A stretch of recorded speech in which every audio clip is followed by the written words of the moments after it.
Okay, guys, I got a small list here of items that I'd like to discuss more in detail with you guys. We'll start with the sleeping bag. I don't think anybody will need a sleeping bag in the Darien Gap. It's just too warm for it. Maybe those of you who are cold sleepers. Yeah, I would bring maybe a travel blanket. I think I posted on Basecamp something about stealing the blanket from the airplane, as you're coming in. I was kind of joking, but I'm actually serious. That's probably enough insulation for what you're gonna need in the Darien. I personally am a warm sleeper, so I need to cool off just before I go to bed. And I carry this. This is my it's just a synthetic silk. They call it synthetic silk, and it's just a sheet basically, and I use it for top if I need to. Some nights I don't even wear that, but it's only about 7.5 ounces, so it's very lightweight to carry, and it's good to have. Throw that back in there. The next thing on the list is a waterproof wallet for you to carry your items. I don't carry that. I have just a regular wallet. But because you're going to be having in there your passports, I don't need to take a passport into the Darien Gap because I have a national ID card, and that's like my passport. But you do need one, and waterproof wallet is a good thing to have if you want to keep your personal belongings and important stuff with you at all times.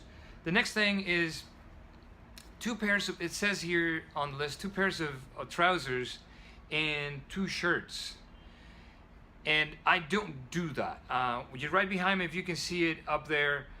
I got my Rail Riders pants and a pair of Under Armour boxer underwear, and then there's a shirt and some socks hanging up. That's the stuff I'm going to wear the day I leave from Panama City, and that's the stuff I plan to have on the way back. So I'm going to wear that all the time. And if at any moment I have to wash that at one of the villages, then I'll wear if you see it down there in the corner back there, right around there, that's my shorts and shirt that is very lightweight. I don't bring double. If you think about it, when you're wearing pants for, let's say, 2 days in a row or 3 days, and it's all muddy and it's wet and it smells, then you're going to put on a new pair or a clean pair of pants. What are you going to do with the dirty one? You have to carry it, right? You have to bring it somehow. Same with a shirt. So you're carrying more weight because it's wet and it's muddy and it smells. And it doesn't make a difference because the new set of clothes that you're wearing that's clean, it's going to be clean for like 10 minutes. After that, it's going to be sweaty, it's going to be muddy, it's going to be wet just as well. So I don't carry double the weight. I'd rather save the weight and maybe use that for other things. What happens if my pants rip? Because it's happened. I just, with a sewing kit, I just sew them up. And in a worst case scenario, I would probably just wear the shorts, which is obviously not recommendable, but if you have to, you have to. Okay, so I don't do double shirts and double pants. Same with the underwear. The underwear is the same one I'm wearing the whole time. At night, of course, I take off the underwear. If need be, I'll wash it so it's next day it's clean. It's gonna be dry. It's not gonna be dry, but it's gonna be clean, and I put it on. Same set of underwear that I worn the day before. The next item here is permethrin. I don't have it out here, but it is highly recommendable that you spray or impregnate your clothes in permethrin. That's going to save you a lot in itching and scratching, believe me. And some of these itches, you probably take them home if you don't have permethrin on your clothes, and a week later you're still scratching from chigger bites and stuff. That's just not nice. People think about mosquitoes. Mosquitoes are probably not going to be a worry at all out there. There might be at some village, but mostly are biting things that you don't see. And therefore the permethrin is, I think it's a must. Next item on the list, sandals. I wear these Crocs. They're called sweet water, I think, clogs. They're hard, they're tough. The bottom is tougher than the regular Crocs that you see people wearing around the streets. This is important for me because in the jungle there are sometimes spines and thorns that are on the ground that you might step, and if you're wearing just a regular Croc or a regular sandal, those thorns might drive right through the sole and just, you know, get stuck in your skin, the bottom of your foot. Make sure that your sandals are sandals that you can get wet. The fact that you're going to be at camp doesn't mean you're not going to be getting wet. You're probably going to be getting wet anyway. What you want is shoes that are well ventilated, so you get ventilation everywhere, and that have this back strap so that's more secure. You imagine if you, for some reason, you lose your boots, and or they're damaged or they come apart, and you need to hike on these. They might as well be shoes that you can actually hike in. They need to be able to get wet. You know, I've had people getting to camp and they don't want to get their sandals wet, and therefore they're just stranded. You know, they're like, you know, in the middle of an island because they can't move anywhere. Some of the camps where we're going to be, the hammocks are going to be on one side of a river, and the kitchen and the dining area is going to be on a beach on the other side, just because of the way the configuration of that place is, you know.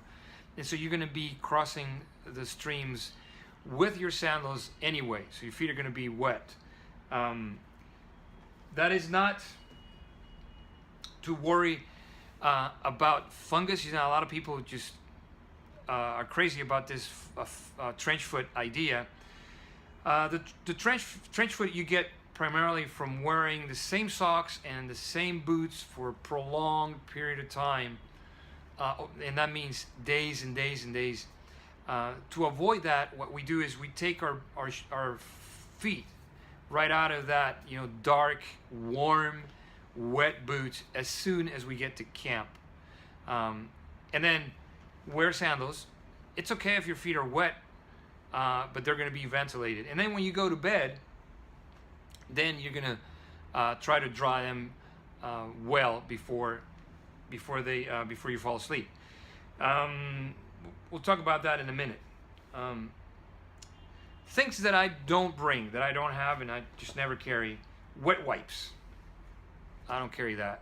Some people clean up with wet wipes. There's plenty of water out there, guys, to take baths or to take showers.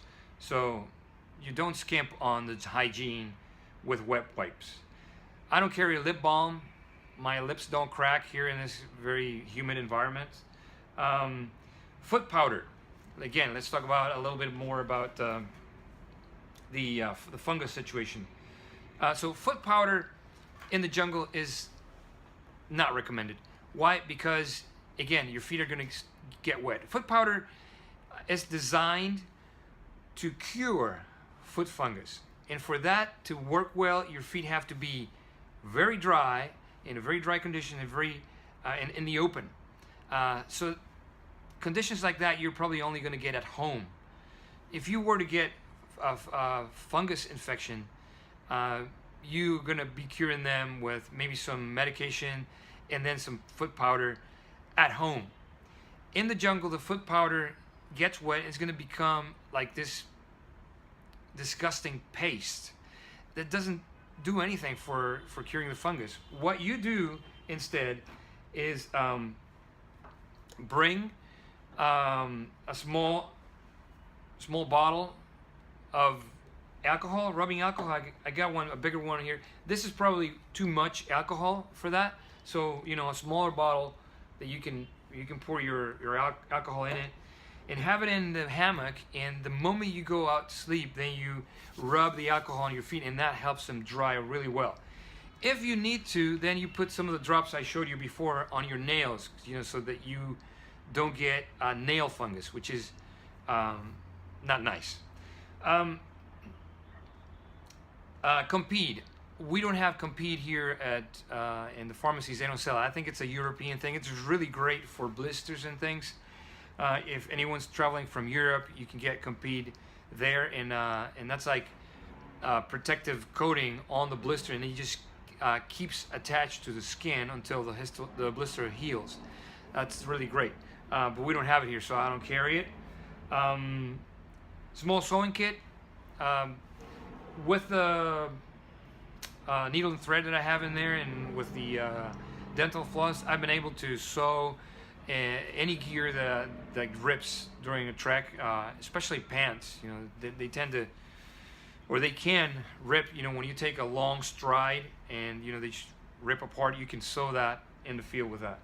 And then a small handheld fan. It's optional here.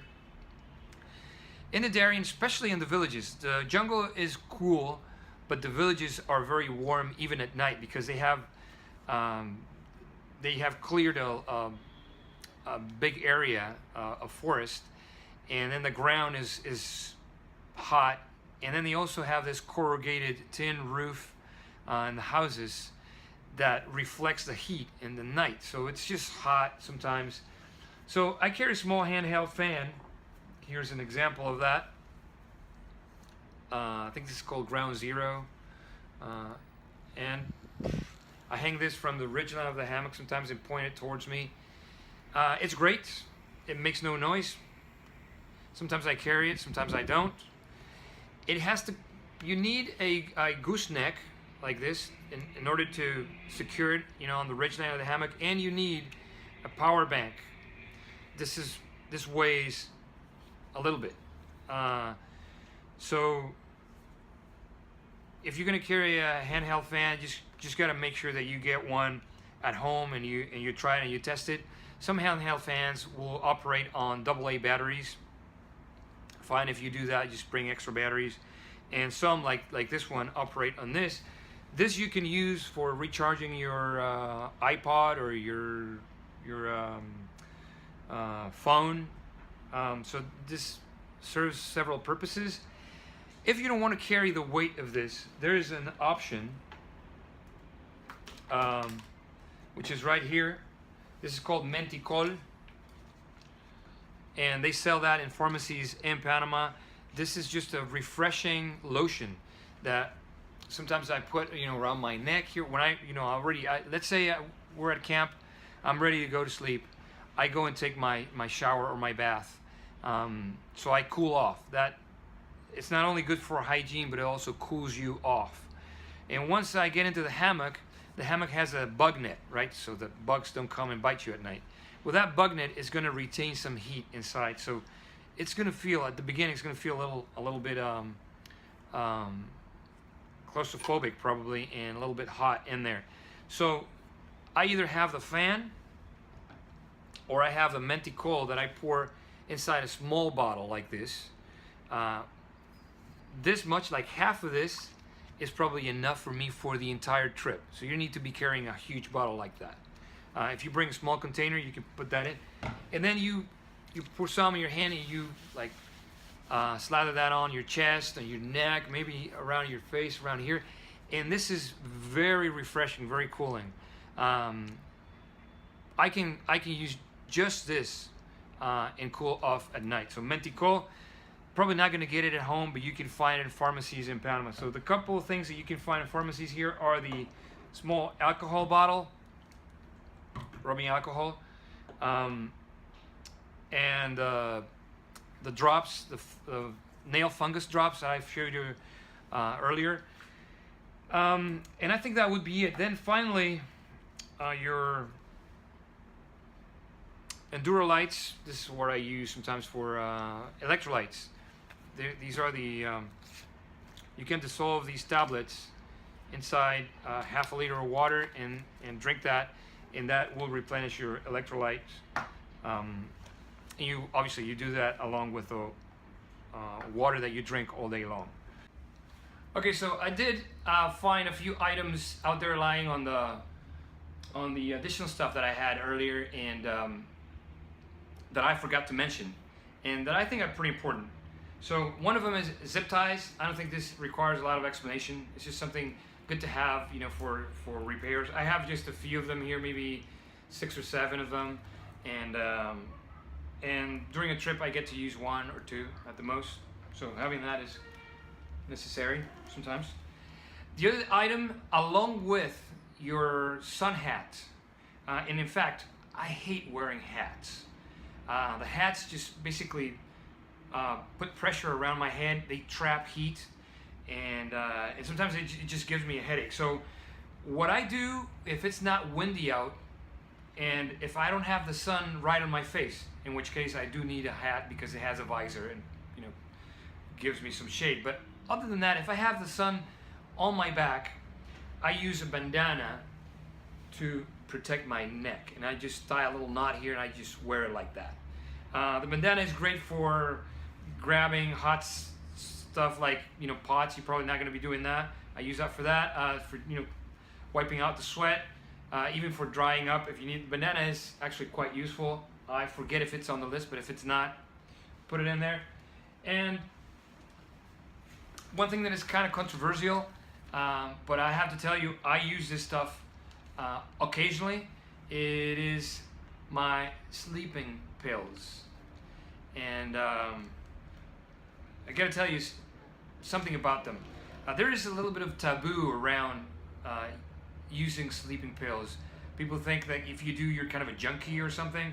I'm gonna tell you something about the situations you might encounter out there during the trek. Not necessarily in the jungle, but certainly in the villages. Sometimes the amount of noise, random noise that you get at these villages is just overwhelming.